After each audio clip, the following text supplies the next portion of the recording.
Up there. A pretty good-looking fastball, and his breaking ball. 1-0 Pittsburgh until the 6th inning, when Jay Bell led off with a double, and he was followed by Andy Van Slyke. The 1-1 pitch, another breaking ball, grounded slowly up the middle, but it'll be into center field for a base hit. Jay Bell being waved home. He will score standing up as the throw comes into second base.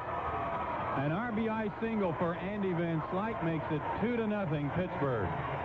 The Braves really had a golden opportunity in the 6th inning. Had the bases loaded, nobody out, but did not score. And then the Pirates had a terrific opportunity in the 7th, a chance to blow the game wide open. Bases loaded, and Steve Avery brought in for his second Major League relief appearance to pitch to Andy Van Slyke. The wind by Avery in the pitch. Fastball, fly ball, center field, should be out of the inning. Nixon is there. He's got it, and the inning's over. So the Pirates miss a chance to blow it open. That they did, and so did the Braves in the bottom half of the inning. They had runners at first and second and one out, and again, they did not score. And the Pirates had another opportunity in the 8th inning. Barry Bonds led off with a single off of Steve Avery, but then he was forced on a big, crucial play at second base on a ground ball by Orlando Merced. Merced's running at first now instead of Bonds, and Jeff King is the hitter. Line down the right field line. That's a fair ball into the corner. A runner around second on his way to third. They're going to send him. Here's the relay. The throw to the plate. Barry Hill's going to get him. He's out at the plate. Justice threw it all the way. He missed the cutoff man, but it worked out fine. It's a double, but no RBI. Again, the Braves dodged a bullet, but they were not out of the woods there in the 8th. King was still at second base as Mike LaValliere was the hitter. The 1-2 pitch, here it is. Curve, little looping line drive. Gant coming on. Running catch, inning over. Gant got a great jump and made a fine running catch on a looping line drive off the bat of LaValliere. And again, that saved a run. It stayed 2-0. The Braves went in order in the bottom half of the 8th inning off Doug Drabek. He was twirling a 5-hit shutout, looked masterful in doing it, pitching out of jams in the 6th and the 7th. But in the 9th, he was going to have to get by the heart of the Braves order, and Terry Pendleton started it off in the 9th inning. Drabek into the wind. His 1-1 pitch, here it is. Swung and drilled. Deep right field. On the run is Espy. Can't get it. It's in the corner. Pendleton on his way to second. Here's the throw. It's a double.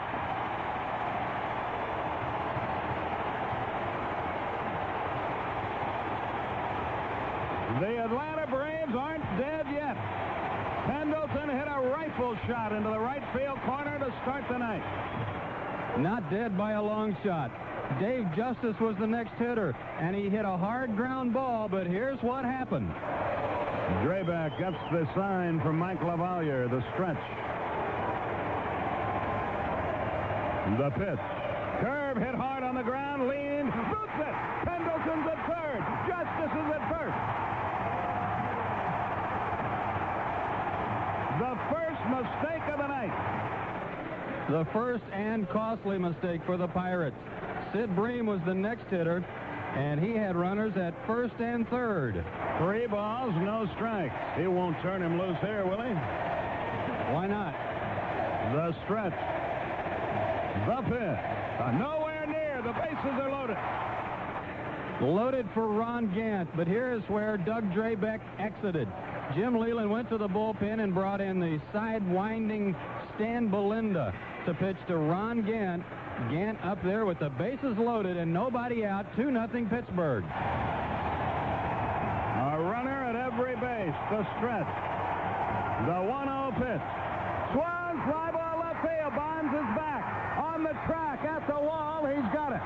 Pendleton tags and scores. Justice has to stay at second. It's 2-1.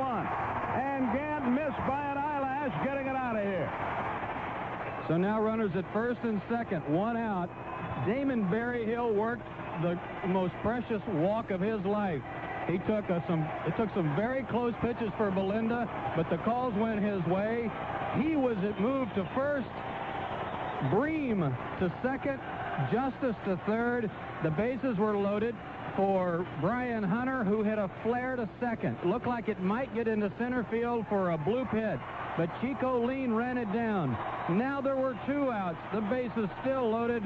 The tying and go-ahead run still at third and second, and the most unlikely of heroes, Bobby Cox, down to 2 players left on his roster, Javier Lopez or Frank Cabrera, and it's Cabrera at the plate with the bases loaded and 2 out in the ninth. 2 balls, 1 strike. What tension. The runners lead. A lot of room in right center. If he hits one there, we can dance in the streets. The 2-1. Swung line drive left field. 1 run is in. Here comes Bream. Here's the throw to the plate. He is safe. Braves win. Braves win. Braves win. Braves win. Braves win.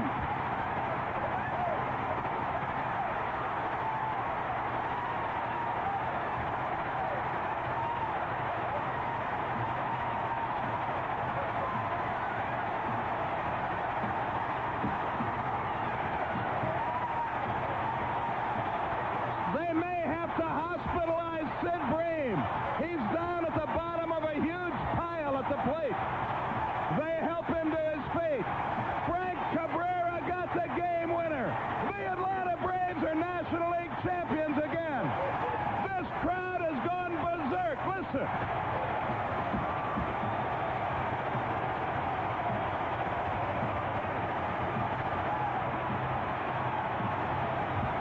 Meanwhile, Barry Bonds is just now walking off the field. Andy Van Slyke is sitting on his glove in center field in shock.